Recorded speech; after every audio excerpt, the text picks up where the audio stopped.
This is almost superhuman. I mean, you said the numbers game, and we couldn't emphasize enough the very fact, all the records he's broken. I mean, you're talking about, tough competition. You're talking about everybody's pretty much younger than him, and yet he finds ways to win and to win easily and to do it on a consistent week in, week out basis on every surface apart from clay.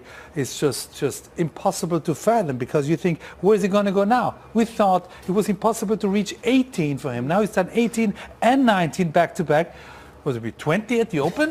Where is he going to go? You wouldn't bet against it, would you? Boris, you played for a number of years. How difficult is it to maintain that sort of level year after year after year? Because we're going back to, to the early 2000s. I think the secret is his family life. I think his wife and the kids and the whole family background is his supporting base. I think he couldn't do what he does now without them, and he's the first one to embrace that.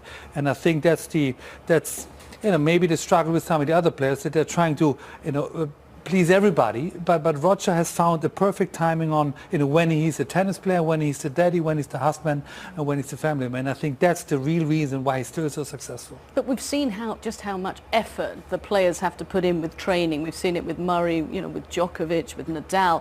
How does Federer find that time? So busy, but he's putting in as many hours as they are, if not more. Yeah, most definitely. And I think sometimes, because when Federer goes out on the court, he makes it look so easy that the technique is effortless. People sort of take for granted the training that he does, and he's as meticulous and at the age of 35 he knows what works for him. So I've seen him around the locker rooms doing all the different exercises for his lower back that he can struggle with his shoulder as well, obviously with all the serving that he's doing. But I think fundamentally, Boris is right with the family life, but also he loves what he does. When he's out on the court, when he's practicing, I saw him practice the week before the tournament with Berdych actually, and he was having so much fun out there. So this is his hobby, it's not his job.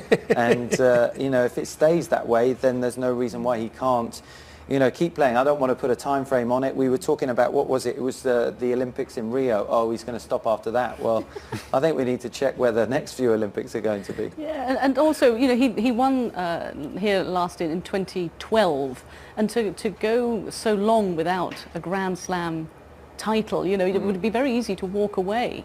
Very easy. I'm sure he's the first one to admit that he had serious doubts whether he can win one more, let alone two more. And again, the question is ultimately, how much do you love your sport? How much you love to compete? How much you love the lifestyle? And if that's in place, then the results will come. Obviously, it's all based on a healthy body, but it's really what he loves doing, and that's why he's out on the practice court, and that's why he enjoys these moments.